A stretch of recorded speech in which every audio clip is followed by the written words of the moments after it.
Hello, and welcome to another episode of the David Watson podcast. As always, I genuinely can't thank you enough for listening, for tuning in. I really appreciate everybody that shares, likes, subscribes. It helps with the algorithm. It helps me, and it helps me get more guests. So for everybody that supports me, thank you so much. Now, today's guest, John Smith. So much to talk to him about. We're going to, at some point, hopefully do another podcast. But he's toured, he's done tours in Afghanistan, Iraq, he's worked at a private contractor, he's been shot, and he happens to have his own training school where he teaches jiu-jitsu, grappling, and is the business partner of Kevin, who I had on a couple of weeks ago. It was an absolute pleasure to speak to him, and I hope you enjoy it as much as I did.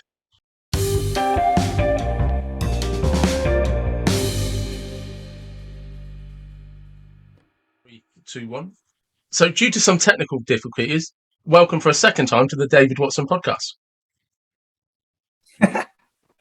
Thank you for that second welcome. I really appreciate it. And thank you for asking me to come on your show. As I mentioned before, I thought this would be quite unique podcast. It's not the normal one I've done before. So I'm intrigued and I'm looking forward to it. No, absolutely. And big shout out to Kevin for doing the introduction, because I had Kevin on a couple of weeks ago. And we are going to get into the catch wrestling. But as I said, you very kindly sent me a YouTube link. And it was from an episode of Enemy at the Gates, Afghanistan, A History of Violence. And there's a wonderful line in there about 3/4 of the way through the video. And it says, and I'm reading the quote, "I've never been shot before, but I knew I'd been hit. And it felt like I'd been hit in the hand with a baseball bat." And then you went on to say, and I was really pissed off because I was supposed to be training that night, and that was my grappling hand. And I knew it ruined my holiday that I had planned in 2 weeks. That's extremely true. So I've never been hit with a baseball bat either. So I'm assuming that's what it feels like, getting hit with a bat as well. Yeah, I was pissed off. I look forward to training every night, and that had been put a stop to that. But also, training trip to Thailand being booked for 6 months, and that was down the pan as well. And I was fuming. I was absolutely fuming. It is, and to give people some background, you were a contractor for the Foreign Office, is that correct? Doing personal protection. I was a contractor for the Foreign Office. So we worked for a security company, and we were providing security for British government and diplomats and some other agencies. And the place where you were all living was attacked by some Afghan insurgents, and effectively you guys had to take them on. And in that process, you got shot. Yeah, that's true. We're obviously a target every day. The threat at the time was extremely high from the Taliban, and an offshoot of the Taliban, they had planned an attack on us a few months before, unsuccessful, and they tried again that night, which again, in terms on the whole of it, unsuccessful again. I led the counter attack onto the team that came in that night. And because this is one of the things that I find fascinating about the subject of mindset, is how do you, when you're in that, because you're in that situation and the shit is literally hitting the fan, and you've taken a bullet, but through that conversation that I watched on YouTube, there's this whole conversation about, right, 2 people are still good. I'm now basically a hindrance, but I still have a job to do and a responsibility to do. How do you manage that mindset? I think it's all through training. If you look at what to that point of that day that happened, I've been training for 23 years. I have a combat experience from both wars in Iraq and Afghanistan. You could say I'm indoctrinated as well, with the will to win and the will to fight. Some people really excel in that area. I'm not saying I excel in that, but I look for that. If that sort of situation is ongoing anywhere, I want to be there. Some people don't like doing it. For me, I really enjoyed it. It was, you go, I was made to do that. This is what I'm made to do. And a lot of it is through training. A lot of it is indoctrination and experience. So when you say through training, because people, where does that training begin? Because before you can end up in a situation with insurgents, there's, training comes in levels. So where would it begin? It begins when you're 16 years of age and you're traveling down across the country as a young boy, 16, and you arrive at a military training camp, and there's a bunch of grown men who are going to indoctrinate you and train you and mold you into what they want you to be. And that's what happened. That's where it all stems from. And that's not an overnight thing. And it's not a week, a month thing. Training finishes after 32 weeks, I think it is. And even then, you're not ready. It took, I think around the age of 27, I felt comfortable in my job. And I've been doing it since I was 16. And at 27, I felt I'm in my prime here. This is what I'm good at this. I understand it. I understand the concept of war. I understand my role in that war, my small piece of it. And I feel like I can flourish with a sense of flair as well, with a little bit of flair. I've just felt comfortable in that arena. But it took all those years of trial and error, failure, being told that's not good enough, being told, yeah, this is good enough. This is what we want. And for me, I think you just got to do them basics well. If you do the basics well, you're good. Once the basics are nailed down, that's when you can start sort of, like I said, then you can add that flair to how you do things. And it's the same in war. It takes a long time, I think. Some people probably a lot sooner than others. But for me, where I felt comfortable in my own skin and I didn't think anything could faze me was so 16, so 20, 11 years. Yeah, feeling comfortable there. Because you said something I found interesting there is basics. And I do think lots of people misunderstand the importance of just hold back. If you can get the basics to an expert level, you in practice, when you're put under pressure, are 5 steps ahead of the guy who should supposedly be better than you. Because your foundation is solid. It's not going anywhere. Yeah, I totally agree. From war fighting all the way to like sport grappling, what we do now, that them getting them basics right. And I was told it from a really young age. I had a guy called Mo Morris. He was my training instructor in training. Unfortunately, he's not with us right now. He passed away a few years ago. But he just told me, John, he said, John, just find someone who's better than you and copy what they do and then make it your own. And he was the guy who said, look, the basics, just do the basics well. And then everything else will fall into place. If you don't get them basics right, you can't do all the other stuff. You can't do the exciting stuff. And when it really matters, you'll trip up. So, yeah, basics for me are everything. It's funny. I don't know why it popped in my head, but I'll go with it. I don't remember exactly when it was. It was a long time ago. It was when I passed my driving test, and I passed first time. And there was this lady, Betty, was my driving instructor, and she said something to me that really made sense. She said, the only reason people fail is because they try to do something they haven't been shown to do. But all right, so shout out to Betty anyway. Yeah. So my driving instructor, Betty, said to me, if you haven't been shown how to do it, don't do it. Because people only fail because they try to do something they weren't shown how to do. Yeah. And that's all I did throughout that driving test. I didn't think, what has she shown me? What hasn't she shown me? I just imagined I was on a driving lesson and what Betty would just tell me what to do and I'd just do it as she tells me how to do it. And that's what I did throughout the entire test. And I passed with flying colours. Yeah. It's having that simple. It's having them people who understand that, who can then share that knowledge with you and you take that knowledge on. A lot of people don't take that on. I was so fortunate, you know. A lot of people try and get this mindset stuff, you know, at a later age, or for me, it was put on me from day one. And I had all these. I remember I was 16. I wasn't even. I was no way should have I been in that environment as it is. I wasn't ready for it. Looking back at it now, I should never have been there. Really, I'm a kid. Like, I look at my kids and I go, "You would not be able to do what I did. There's no way. I wouldn't let them, for one, either.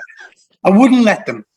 But at 16, different time. I've got these grown men, you know, late 20s, early 30-odd-year-old men who I'm looking up to, and some of them are just really good, and they just part the knowledge onto you, and they take you under the wing, and they go, "This is how it's done. All you got to do," it's like the blueprint. They've got the blueprint of how it's done. All you got to do is take that blueprint and follow it. And I went off track a few times, don't get me wrong. I never followed that all the time. You know, it took me that 11 years where I finally nailed that blueprint. I was like, no, this is it. This is it. I've got this nailed now. I've talked about this in videos where it's like, look, none of this is actually rocket science, because there is somebody that's already set a bar, has already shown you how to do it, and you have the blueprint. It's actually really simple, but that doesn't make it easy. Because you've then got to put into practice the thousands of hours that they did to not only achieve close to their accomplishments, but to get to the level and standard that they're at. And that, for me, is where most people trip up. It's not the knowledge, it's the impetus to actually, oh, right, so this is going to take me 5 years. Like, when I was talking to Kevin, because he's just got his black belt, and I think he said it was 11 or 12 years of hard graft. But it's that mindset to jump, okay, where will I be in a decade? Yeah, it's something like that. Get your black belts. It's immense. It's a long time. You can't think of it in time. But also, what you've got, when you're looking at timelines like that, like 10, 11 years, and it doesn't have to be in jiu-jitsu like what we're doing now. It could be like the work. There's so many distractions on that 11-year point, 12-year point, and distractions can knock you back so much. And for me, they did. I would say, you know, being that young guy, you're heavily influenced then by people who haven't got the same sort of goals as you. And, you know, as a young age, you influenced a lot. I was living abroad, so it's partying, let's go out drinking, and that sort of derails you. And then you can get into a little bit of trouble because of your actions that you partake in, and then you're derailed again. And it just took longer, I think, than it should have for me. I always had that skill, that desire, but it was just about piecing it all together for me. I had so many little parts that were just not gelling right, and then once they gelled, that was it. It was game on. I do actually think that there is some, like, I have a theory that a lot of the difficulties that people are facing today is they don't have a lot, because I had lots of trouble in my 20s, you know, and as I was saying to you earlier, the reason I lived back at home with my mum, so I ended up bankrupt and got into trouble with the police and all of that in my late 20s. And when I look back on that period of time, it's because I just didn't have any idea of what I wanted to do. And I mean, I didn't even know if I wanted to be fit or not be fit. I didn't know if I wanted to be clean living or not clean living. I didn't have any idea about anything. So I had no sense of purpose to follow a direction where there might be an end point, you know, because without focus on something, it just becomes chaos and destruction. Yeah. Yeah, I totally agree. And I think for me, it was the same. We never had, you know, being in the army, and in that time I joined in 96, and there was nothing really going on. So it was just training, and I know lots of good guys who left because that's all we did was training, and they're like, "Oh, is this it? I might as well go and do something else." But to be honest, I didn't have anything else to do. So I sort of stayed because I didn't have any other skill set, and I'd been there for such a long time. So I didn't have a backup plan, and some people didn't have a backup plan and left anyway. And a lot of them I've spoken to now. Oh, I wish I stayed. Yeah. But at that time, there was no really you train for war, you do all this, and then you don't really do it. You're just training. Yeah. It's like, and you're like, oh, it's like doing sports, now I like jiu-jitsu now. And a lot of the guys, they don't want to compete. And I'm cool with that. But that was like for me back as a young guy, I couldn't compete. Doing all this training, but not competing. So it only sort of went once like sort of 9/11 happened, then we all got a focus then. And you become focused big time then because you know it's imminent.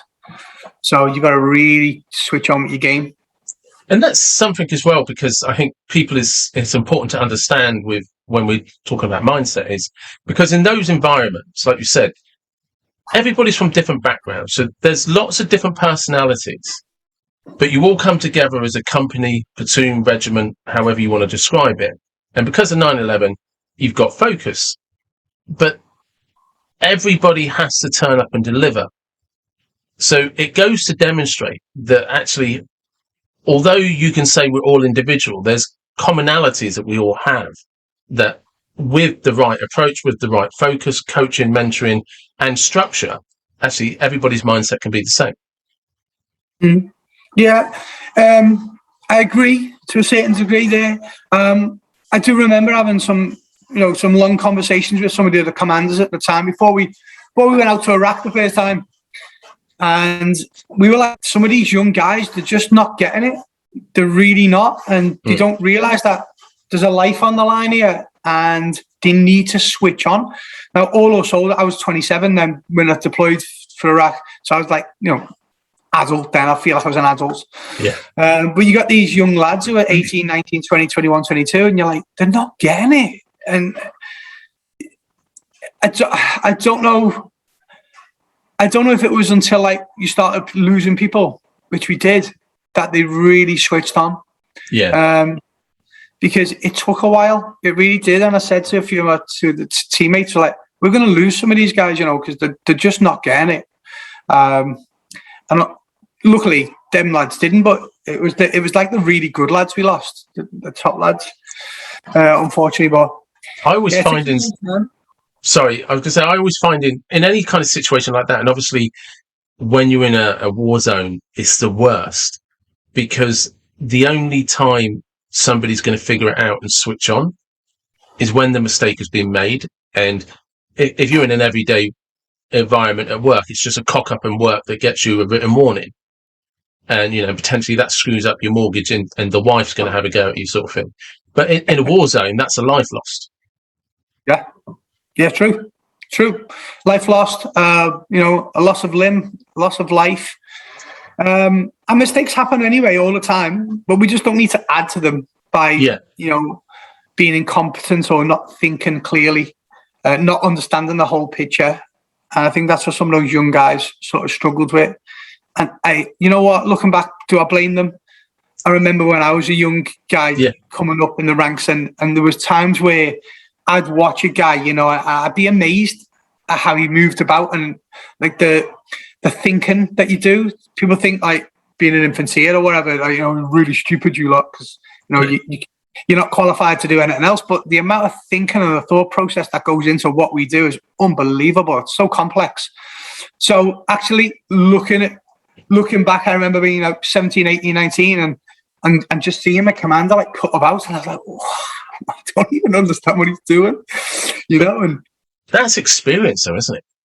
Yeah. So, I've never really thought about it like that till now, till the conversations come up. So maybe that was the same for those young lads where we're expecting a lot from them, but I think we had to expect a lot because, like you say, it's not training no more. It's the real deal. Yeah. And one of the things you said earlier is you were a 16-year-old that got on a train to go and join the army. What was the circumstances at 16 that made you do that? Because that's massively stepping out of your comfort zone. I think I always wanted to. I loved war movies. Yeah, I love war movies. I love Rambo. I love Schwarzenegger movies. I love Vietnam movies. I was playing with toy guns up until the age of where I shouldn't have been playing with toy guns. Like, you're a little bit old for playing with toy guns now. You still are, but they're just real. Yeah, they're just real now. So I always had that thought that I love putting camouflage cream on. I love playing in the dirt and hiding, hide and seek, manhunt. I would never get caught. I was always the last guy, So for me, and it started like I'd done a couple of little jobs. I'd left school, didn't concentrate in school, and that kicked me in the ass in a later life because you having to go redo your GCSE stuff and all that as an adult. It's really hard now because you wasted that time. So I just wasted time in school. Bit of a joker, liked to mess about. Didn't do very well. Didn't take it seriously. But to be honest, none of us did. My parents didn't push me that hard either. So I was never push like we do with our kids. Yeah. They're pushed hard to try and do good. So started a job that I didn't like as an apprentice plasterer. So I was working on the sites, and I was working really hard for next to no money. And I was working in Liverpool one day, and I just got it into my head. I'm like, I'm going to go to the recruitment office and get this done. And that's what I did. I just went down there, signed up, and that was it. Done. I was on. So that in a sense was a lucky break because normally often when people take a big leap like that, it's because there's something going on and they're shitting themselves, but it's just, it can't be worse than this. Whereas you weren't, you were like, fucking thank fuck, you wait, I'll show you what Rambo's about, mate. Yeah. But to be honest, I had no role models growing up. Yeah. I had my mates, that was it. Like family, uncles and all that, they weren't role models. My dad, definitely not a role model. No, my dad wasn't, Yeah, all of mine were all on the wrong side of the law, every one of them. Yeah, so, my uncle was like that.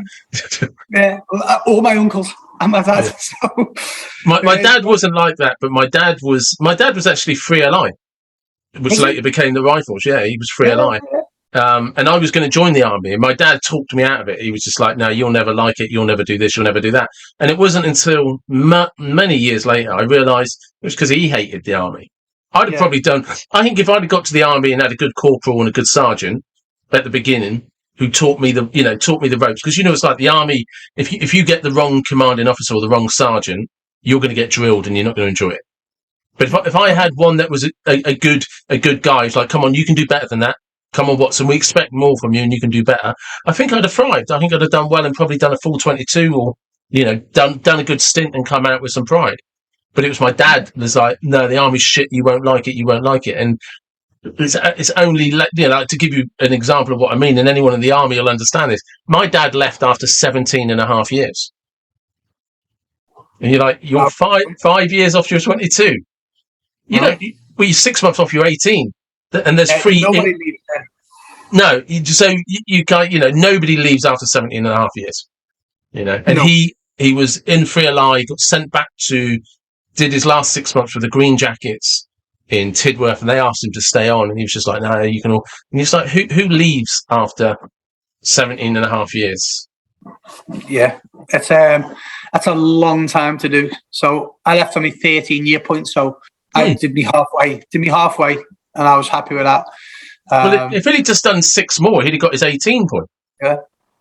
I could have done more. I could have stayed in the whole thing, but I was swayed as well, Yeah. There's people making money doing dangerous jobs, and I wasn't making any money doing a dangerous job. So, but that's it. For people who don't understand, in the army, you kind of have 3 important moments. One is 12 years, one is 18, and 22 is your final. That's it, you're done. And that comes as payments and pensions. And my dad was, 5 years off getting max on everything. So. And it put me on another operational tour. It's funny. It's just funny. But anyway, we went down a different tree, off on another branch there. So because, like you say, so you kind of got through, did the contracting, and then you've kind of come out of that. So what came first, jiu-jitsu or catch wrestling? Well, I wouldn't say I'm a catch wrestler at all. I'm a jiu-jitsu guy, submission grappler. I would call myself a submission grappler, not a catch wrestler. That would be, I'd call it, if I said that, I'd be a fraud by saying that, but I'm a submission grappler. That came first.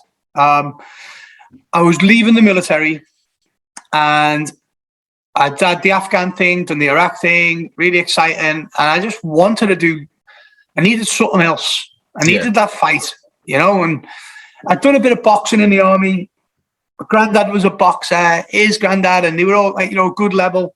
So there's that little history there. My uncle. And so I did a bit of boxing, only a little bit, nothing great. And then just leaving, I needed something else. And I was like, I knew I needed something. And seeing the UFC, I was like, right, I want to do that. Like everyone does. But right, I'm like nearly 30. I want to do that. And I found a little club in Salisbury that trained once a week on a Sunday, run by a bunch of doormen. They were doing this, looking back now, and to what that was, like at the time, it was everything to me. That one session was amazing. I was like, wow. Looking back now, I think they were just doing what they could do, the best they could do with the knowledge they had. It was 3 doormen, set it up themselves. I had a little bit of help from a friend of mine who was in the platoon. He'd done Muay Thai and he'd done some BJJ, and he's sort of helping me in the week. And I did me one sesh with the guys every Sunday, and I just got the bug, and I loved it. I did submission grappling for about 4 years before I started doing jiu-jitsu. So MMA, submission grappling, nothing to any level to talk about. But it set a good foundation for me, and it sealed the deal that I love doing this. Yeah, I love doing it. The jiu-jitsu came like 4 years in. So if anyone doesn't know, the difference between submission grappling and jiu-jitsu is you wear the Japanese uniform for Brazilian jiu-jitsu. Oh, right. Okay. You put the kimono on and a belt on. In the other things, you just wear a pair of shorts and a t-shirt if you want. Yeah. Yeah, they are 2 different sports. They've got 2 different... The scoring system's different. The point system's different. It's 2 different sports, but it's one for me. And I sort of have a hybrid style of both of them. I sort of blend them all together. That's what I want to do with it, rather than having 2 different styles. I was telling Kevin when I spoke to him, when I was a kid, I've done a little bit of boxing and I've done a little bit of judo. But when I was a kid, it would have been between 80 and 82, we were stationed in Cyprus. And there was this sergeant who was an RMP who started his judo club. And I think he was a brown belt in judo or something. But one of the things he used to get us to do almost every other week is he would get us to spar blindfolded. He would blindfold you, spin you round till you were dizzy, and then chuck you both on the mats. And you'd go all like judo, so there's no strikes, but you're full on wrestling, blindfolded and dizzy. And because he had this mindset, because obviously he was an RMP, and for people who don't know, that's Royal Military Police. Basically, he was a sergeant in the 70s, and I'd imagine he had to handle himself pretty well to tackle some of those squaddies, And he and that's what he used to do with us. That's how he taught us to fight. And then when I came back to the UK and joined a judo club, I got kicked out because I put an elbow into someone's back. Because he taught us how to fight. If you really, because his whole man, you need to understand this. You need to know how to take on adults. And he'd wrestle you. He would grapple with you and be quite rough. Not like, he wouldn't beat the confidence out of you, But he was just like, no, you need to know what a man's strength looks like, it feels like, And it was just weird when you were talking about grappling and stuff. And I was saying to Kevin about it, and there's some of my fondest memories. Blindfolded, getting the shit kicked out of me. That's quite unique training methods. I don't know. I might try that this week with the guys. But I'll tell you what, it's good. Sorry, I didn't mean to cut you off. What was really good, because you were dizzy and you're on the mats and you're blindfolded and you're kids, so you don't really have that confidence that you need, is you often bump into somebody because you can't see them. And then both of you have to react. And the first thing you're trying to do is grab their collars, their cuffs, their arms. You're trying to grab something, and it's all feel. It's all touch and feel. And you're completely blindfolded. And because you're a bit spiked up on adrenaline and you're dizzy, you have to really focus. And, and when you try grappling blindfolded, it's all feel. And I've closed my eyes before. I've trained, closed my eyes and just see how I get that feel. You go through little periods as you start to get good, and people give you these little tips, and maybe close your eyes when you train and get the feel of it and all that. And I'm out of that stage now where I can do. Well, I can do that, no problem. But I like what you said with the guy. He said he taught you to fight, so he was teaching you judo, but he was teaching you to fight. And that's my thought process on it. I'm not a self-defense guy by any means, because if people who know like the sport we do, they put it into like different corners. Like there's the self-defense guys, then there's the sport guys. For me, it's everything. It's the same thing. We're doing the same thing. The guys who compete sport got no problem having a scrap on the street. No problem at all. Yeah, you won't have an issue. Self-defense guys, not an issue competing. For me, especially at my age now, and especially with the job I've been doing, and I think I did a period of time where I worked on my own as a contractor. So I was just out and about on my own in hostile country. So having that, knowing that I could handle myself, because you can't always pull a gun on people. That's going to get you thrown into jail, you know. Yeah, absolutely. You're not coming out of that in a healthy manner when you're on your own. So being able to transition sort of my sports skills into sort of a defensive style or a defensive aspect, I still have that thought in my head now. And I want all these guys who I train to be able to say all the time, I want you to be able to go down the street, you, your wife and your kids, and you're at the bank and you're taking money out, and someone wants to take your money off you and take something from your wife, and you're going to make sure that's the worst decision they ever made. Yeah, because the funny thing is, as we're talking about this, I remember him now, some of the things he used to talk to us about.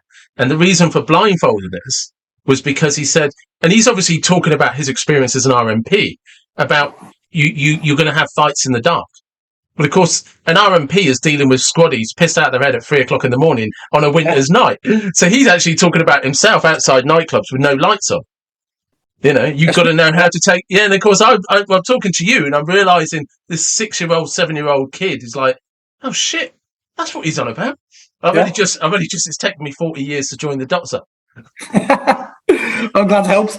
Yeah, but it's true. You know, we do this sport thing every single day, doing it day in, day out, and it's got to be worth something. You know, it can't just, it's not just for the competition, the mat, and doing it like, you know, to link it into mindset as well as there's a confidence, there's an air of confidence about yourself, and that in itself can help you in that sort of situation. Predators will look for the weak always. Yes, and that's the same for me. On the battlefield, we're looking for that weak link. We're predators. We're going out there to find the weak link. We're going out at night time when we know you're weakest, because you can't see at night and I can, because I want all the advantages on my side. So that's what they're doing. Like here in the UK, they're looking and they'll pick weak people. They won't pick the guy who looks like he can handle himself, because they're like, it's not worth it, because he looks. So I make sure I carry myself with an air of confidence when I walk anywhere, and regardless of how many people there, I walk with a sense of I am a confident person. Yeah. So it's like, it's not worth it. It's not worth it. And that's I was just going to say, I want people to understand is when we're talking about confidence, as when somebody looks at you, it's not because they think you're going to beat them. That's not what they're looking at. What they're thinking is, he's not going to submit to me. Yeah, it's not worth it. I'm going to look at John. You know, I want a target. I want somebody to pick out for whatever reason. Mugging, I'm a dickhead, whatever it is. And I'm going to look at John, and John is either going to look like somebody who will submit, or he looks like somebody who's going to, mate, let's see which one of us can do this. And if you look like that guy, they're not going to bother you. No, not in the slightest. I totally believe in that. But what people also have to have, though, you know, I always say this: confidence without knowledge will get you killed as well. So you've got to make sure you got the knowledge to back up that confidence. You know, having a bit of bravado on you can get you in a lot of trouble too, if you haven't got the confidence, the skill set to back it up. Well, it's funny because, like, you know, Kevin and I were talking about, you know, because we did the hypnosis with Vinny Shawman on his course, and there's always a couple of Muay Thai guys there, or a couple of grapplers or trainers, and there was a guy there. I've forgotten it. Phil. Oh shit! I don't want to say his name because I know I've got it wrong. But he was 2 times Muay Thai world champion.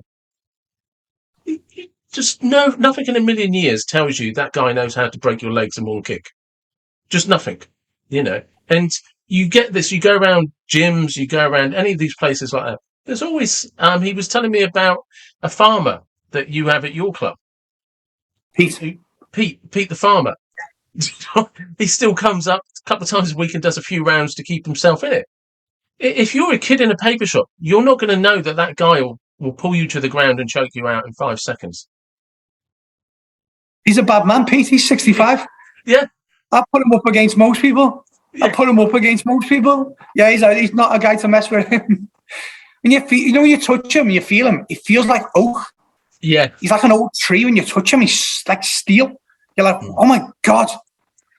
Yeah. That's what it's like. No, my podcast is open for swearing. I don't care. I obviously grew up in the country because I live in Wiltshire.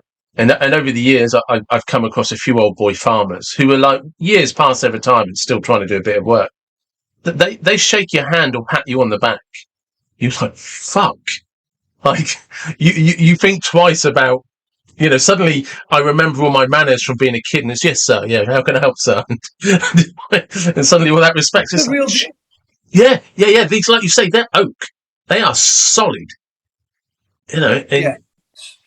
I love Pete. What a guy. He's such a great guy. And he has inspired me, Pete. He really has. His story, his background, everything, the things he's been through in his life. And he inspires me that he's that age and he's there and he's still putting the work in with the young guys. And I watched him mess up a couple of 18-year-old lads.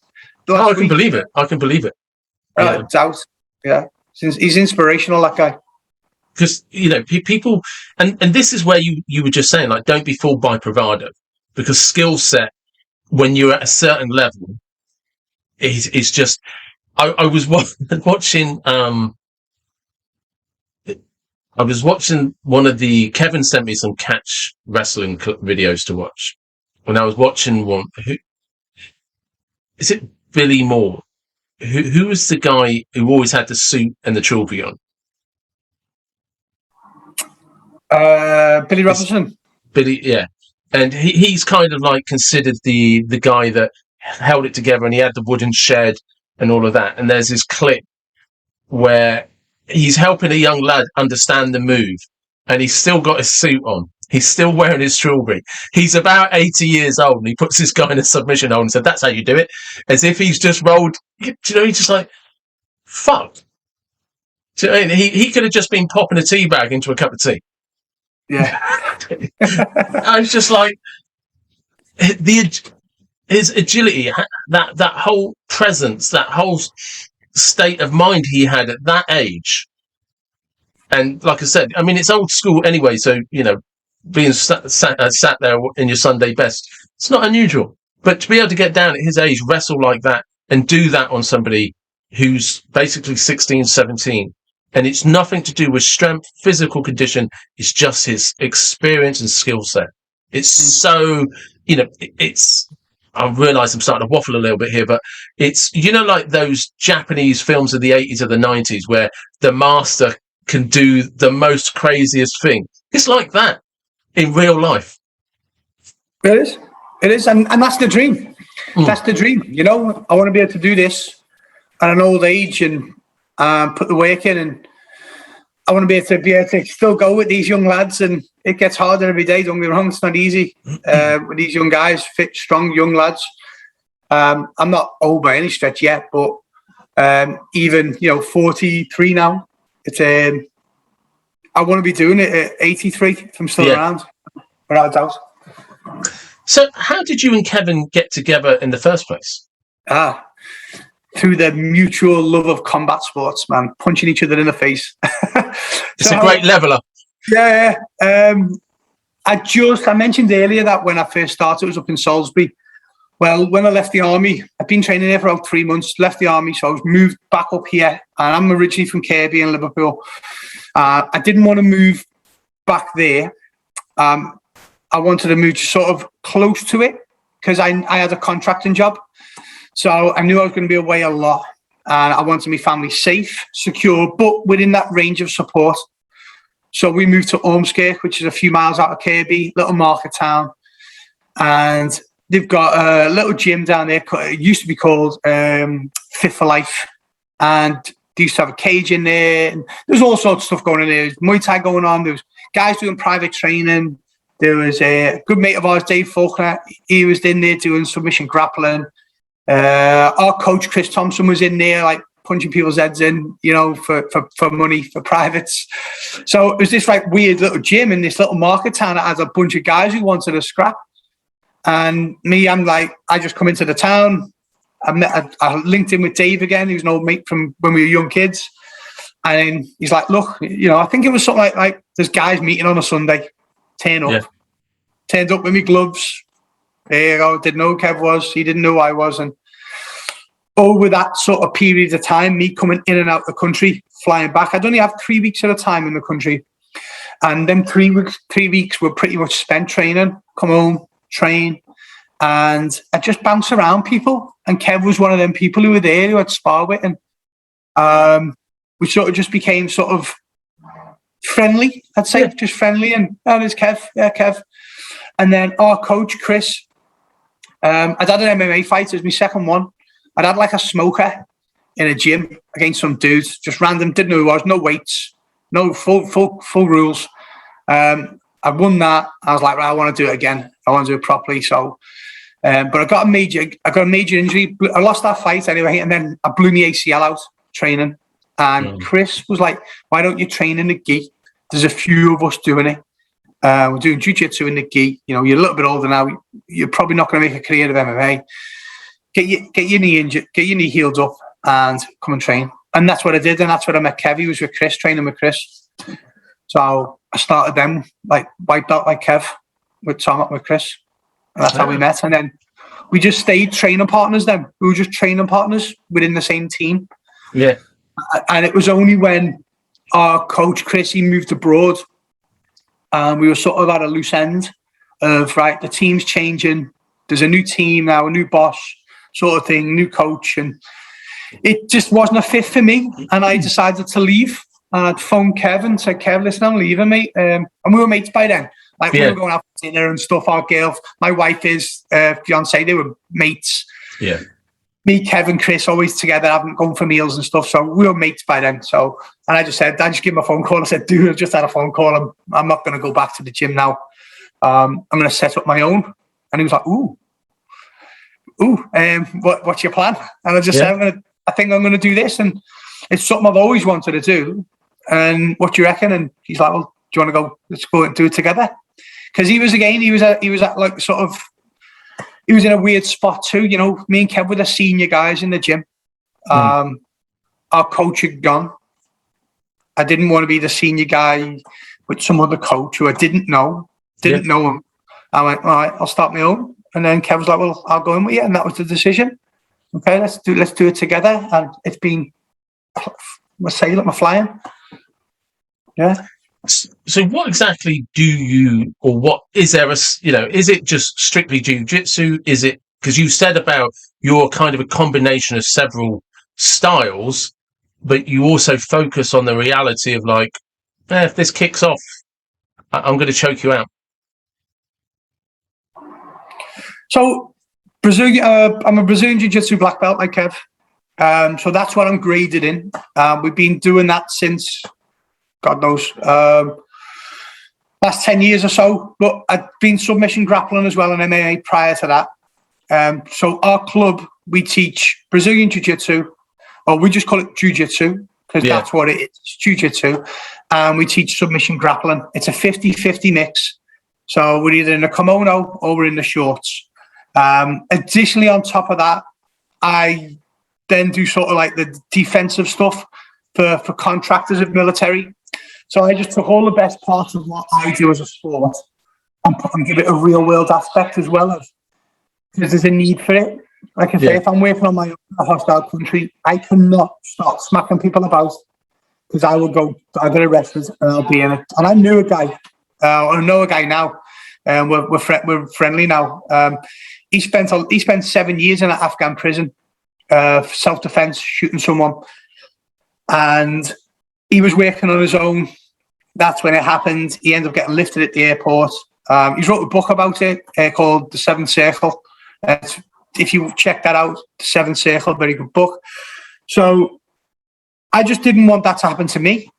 So training-wise was the same. The sport was the same.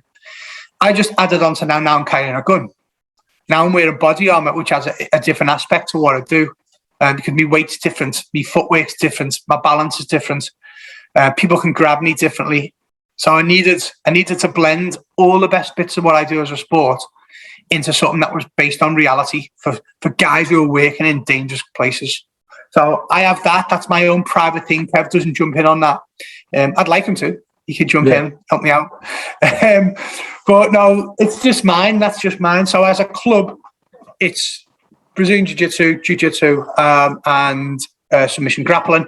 And then I've got my own sort of sideline for guys who are working away. So it's really good. It's based on reality, that. Yeah. Because this is the thing, isn't it? Is like going back slightly to what you were we were talking about at the beginning when you got shot in the hand. You know, and I have a little bit of not experience getting shot in the hand or anything like that, but I've been to a few boxing gyms. I've done a bit of sparring. I've done judo and stuff like that. Nothing. You don't know what's going to happen until someone's got you in a chokehold and you're like, "Fuck, I can't breathe." You don't know how you're going to react until somebody punches you in the face and you see stars. You know, and that could just be a bit of light sparring, but one person's light sparring is another person's full-on punch. You know, because people are at different levels, different strengths and stuff. You know, Farmer Pete, he can grab you like a mole grip, you know, and he's just like, you're not going anywhere. And it's it's this thing, isn't it? It's I forgot where I was going with that conversation. It's because I'm a professional podcaster. No, I know. So it's like an inoculation to it. Yeah. So we have things like in the military. We had like we call it. It was called battle inoculation. And you were put under that stress. Things like you'd be in a secure location and they'd fire rounds at you, so you knew exactly what it sounded like. You know, the use of pyrotechnics, explosives, using the words kill, capture a lot. Them key words in when we're talking. The training side of it, you will go in there and kill that person. That's all inoculation. So when it happens, you should react as you're trained. That's the same with the grappling. If we grapple in the right context, the right speed, the right power, the right strength, the right intensity, when it happens for real, you should be okay. But not everybody does. And a lot, you know, experience plays a big part of it. Guy I've been with before, numerous people in shootouts in the army, and guys just didn't want to be there. Don't want to be here. As a contractor, I've seen numerous guys just not want to be there. And you're like, why are you here then? You know, this is your job. You get paid for this. And I one guy, and it's too late now. No, it was way too late by then. You're right in the thick of it, mate. This is too late to say you don't want to be here no more. And he's just like, man, I ain't getting paid for this. It's too late. You should have. So for me, things like that are all, I prepare myself for them things. So I'm like, it will happen, and I'll play it out in my head. When this happens, this is what I will do. And I play that out on the road. So if I was going like on a job, on a mission, whatever I'm doing, I'm like, if it happens now, this is what I will do. And I'll pick a location I'm going to move to, etc., etc. So if it did happen, then good. I've prepared my route out. But it's battle inoculation. I'm training my brain to accept it when it happens. So, you know, getting blown up in your car. A lot of people get, wow, that was nothing. I was like, yeah, okay. I was drilled. I knew. I trained it a million times. And when it happens, car's blown up, well, I'm fine. I'm good to go. I carry out the drills I was trained to do. But a lot of people don't do all that sort of head stuff where you're like, that's the extra stuff. You know, that little bit extra. People will just do the bare minimum, get paid, do what I've got to do my job. The guys who are really good, they do the extra. They're training in their own time. They're training up in the head as well all the time. So when it happens, the good. And I take that into what I do now with the sport. Just have that in my head. It's funny because it reminds me of that quote that goes around with Kobe Bryant, where he said, like, people don't see the 10,000 times I missed, and they don't see the hours. Like, everyone talks about, yeah, he was this good and he never stopped training. And people will say the same thing about Ronaldo. He still trains today. He's still trying to get better. And then like, oh, did you see that goal he scored at the vital moment sort of it? You know, even though he's 36, 37 years old, and you're just like, and it's exactly the same principle as you're talking about. It's just like, yeah, I might be at this level. How can I be better?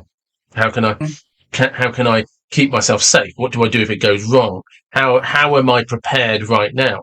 And it's kind of never switching off from the, like, just, there's always an opportunity to stay focused. There's always an opportunity to get that next level, because the difference between the best in the world and the nearly rounds is the 2 or 3%. That's it. That's it. Well, you seen, like you mentioned to me when we through the text and that, and you were like, "Well, I seen you training with like weapons and stuff," and I'm like, "I train all the time. I want to get better, and I probably won't deploy again. It'd have to, something bad would have to happen for me to go back away. Now, that's not because I don't want to. I'd go away tomorrow and be happy, quite happy. But you've got to go. There's got to be an end to that. There's got to be an end state where you go, right, I'm done. And for me, if I hadn't been shot, I would still be working today. I'd be out in Africa somewhere or Ukraine doing something. But that gave me my out. And I was like, right, I've got me out now. But that didn't take away the drive and the will to be good. I still want to be good at what I do. And if the time ever does come where I have to go away and deploy again, which probably won't happen, I'll be ready. There'll be no skill fade. I'm probably better now than I was then. Yeah. I'm training all the time. So I feel I could happily fit into any team now, any country, and do a good job, and keep people safe, keep myself safe in that environment. The problem that people have is, especially in my industry, was there's a big ego in it, huge, and everyone's good. Apparently everyone's good. I'm good. Show me. The only time you can show someone that you're really good is when it goes wrong, and that doesn't happen all the time. And when it does, it's only a few select people who get involved. So show me how you're getting good then. Well, I get good through training, but when are you training? And that's when it stops. They're not training. On their time off, they start watching movies, they start watching DVDs, they're playing pool instead of like weapons out and weapon training. And when it comes to like a dedicated training period, they just want to do enough to get in because it's really hot. Yeah. And you're like, no, and there's training tonight if everybody wants. We're going to train in the skills house. We're going to do low light stuff with torches and stuff. Anybody involved? No, because they want to watch a movie, go to the gym. So that's the extra that people who are really good at it put in all the time. Well, because that's that thing when you were talking in the interview with the enemy at the gates, there's that bit you talk about the fact that when you've been shot, you're still communicating to other guys, and you and two other guys, you still are trying to find insurgents. You know what you can and can't do, and there's a point during that where you mention that the insurgent, you become aware that the insurgents know their way around the camp, which means they've had some form of inside information because they were navigating everything too quickly. And that's that thing about, there's a difference between, this is great, blah, blah, blah, and holding your mind when you know this isn't right. I'm experienced enough to know that those insurgents shouldn't be having so much success so quickly because they know where they're going, they know what they're doing, as if they live on the camp. So at that point, you mentioned something about, something's not right. And that then becomes a difference between people that fold and people that don't, because you've been shot. So it always fascinates me, that mindset where you can still, but if we do this, because we, like you said, the drills, the training, the outcome is the outcome.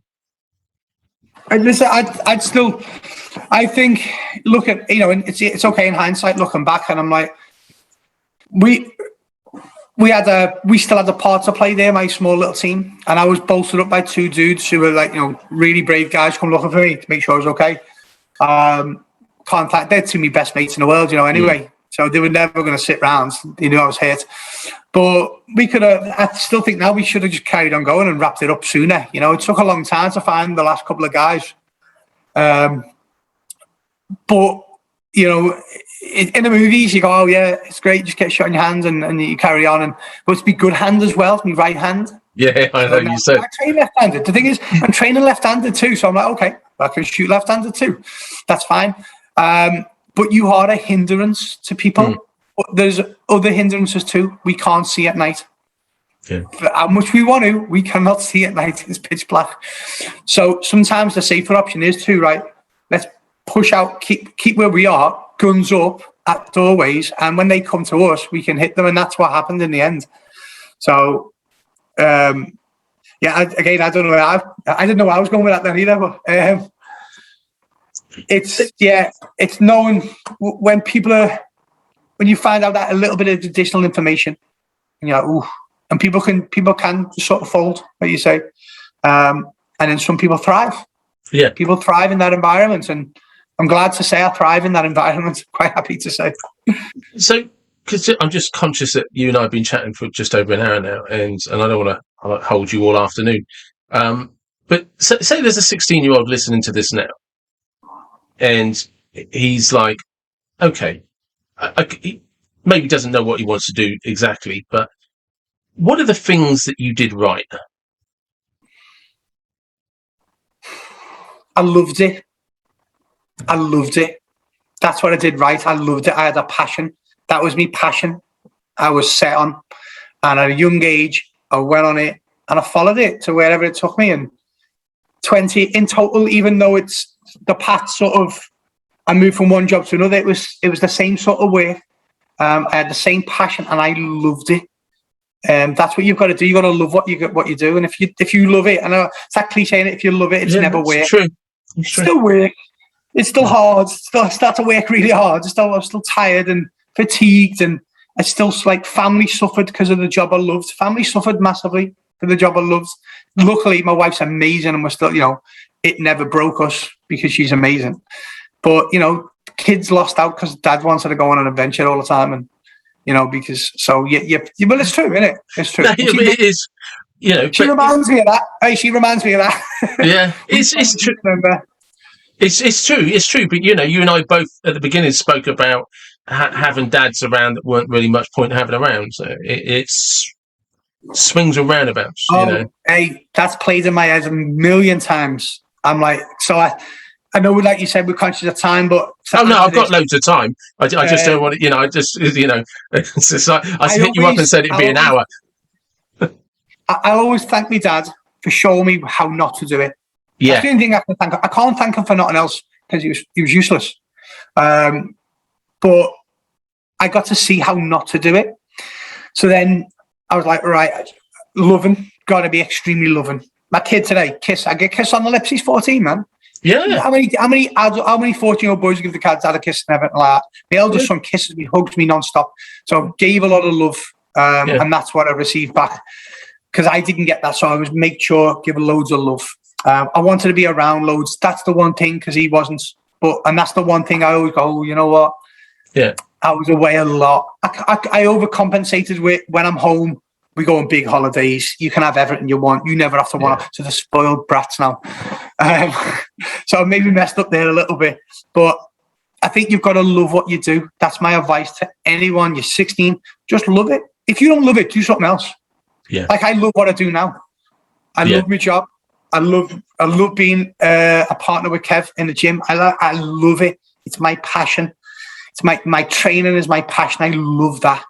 And again, I hated training people years ago. I hated it. I had no time for it. My head was all about no. If I'm training people, that takes me away from doing what I'm meant to be doing, which is war fighting, being the best at that. And then as I've got older, I started to enjoy passing that knowledge on to people to the point where now I love doing that. So I love it is me message. So that's a good one though, because people, like you say, people cliche like be passionate, know your passion, blah blah blah. But actually, when you find it, you got to work hard at it. It's no one's going to gift it to you after that just because you love it. No, I've grafted my how great I am.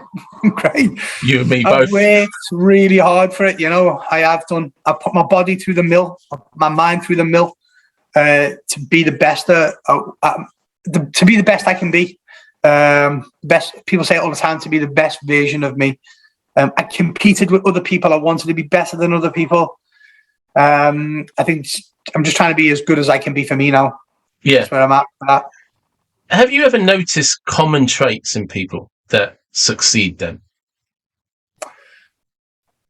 That is one of them, is the loving it. Everyone I knew who's good at it loved what they did. They loved it with a passion. They were willing to put in extra hours. And it doesn't matter what you're doing. If you're willing to put in the extra work, that dedication, the commitment, it's you could Google it and it'll tell you what you need to do to be successful. It's not a secret. If you want to be successful at something, Google it, how to be successful, and there's a million people telling you how. You've just got to follow the blueprint. It's not rocket science. That's what you people say to me. It ain't rocket science, John. And it's not. It's not. Be dedicated. Be committed to it, and love it. There you go. That's perfect. So, completely random to finish up with. If you could be at any place, any time, and I know you're a music fan because I've listened to some of your podcasts, is any place, any time, where would you be? What would you be driving, and what are you listening to? Okay. I would be in Thailand right now. I would be driving. It's a tough one. I would be driving Magnum's Ferrari. Yes. And I'd be listening to the Doors. I like it. No, I like it. What a question. That was amazing. I'll be thinking.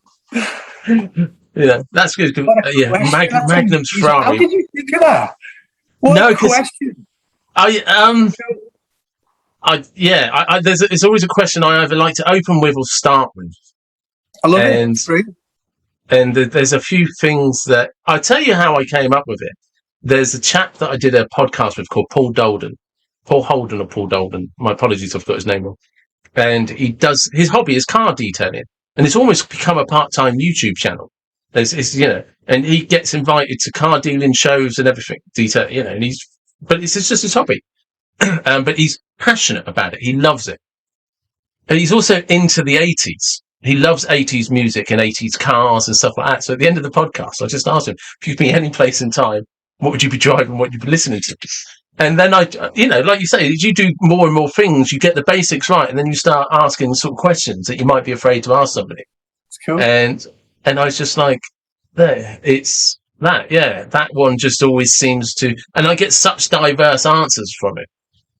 And I just love the question, because you get, like, as soon as you said Magnum's Ferrari, I was like, yes, I know what you're on about. I know that car, that. Yeah, I love it. I love Magnum. Okay. I love his car. Yeah. That program back in the day was such, you just tuned in, didn't you? It just. Hey, have you seen the shorts I wear? Have you seen the Instagram? Check me Instagram. Yeah. Magnum PI. Inspiration. Yeah. There it is. That's where it comes from. See, this was growing up in the 80s, kids. Hello? We had real figures to look up to. Yeah, definitely. And they technically were they were private contractors. Yeah. I love it, man. Brilliant. But that's why I like that question, because you always get a really good insight into somebody just by where they'd be, what they'd drive, and what music they like. And because I know, like I said, that podcast I was trying to listen to, and I kept getting interrupted because of people messaging my phone. You were talking. What was the music you were talking about? Was it Pink Floyd? Oh, Pink Floyd. There you go. Pink Floyd could have replaced the Doors easily enough. Yeah, but you and your friend were talking about Pink Floyd, and you both just went on this thing about the music, and I was just like, yeah. So, and it's just, and the other question I always like is what do people do right? That's hard. But that is my next question. What do you do right? And then that comes from, I used to watch loads of YouTube videos about how to do things, and everything is 5 things you do wrong, 5 things I hate seeing, 20 things that you shouldn't do. And at the end of it, I realized, I'm not any wiser. I want to know what I do right, because like I said at the very beginning, when it comes to mindset, and when people say, well, okay, well, what do I need to do right? The basics. Get a solid foundation, and it holds up everything. If you can do that right, you can get away with all sorts of mistakes. You've just answered your question for me. There you go. That's what I do right. I do the basics well. No matter what I do, the basics are well, and that's it. We have a quote on our wall by the head coach of ASW. He's the founder member with a guy called Jack Mountford back in the day, and we have it on the wall. We got to spray paint it because it means a lot, and it's get the basics right first. Once you got them right, that's when you can add the glitz and the glam. That's true. So for me, that's what I do right. I get the basics right. And that's a great place to stop. Thank you. Thank you so much. You're welcome. I really did myself. Thank you. Yes.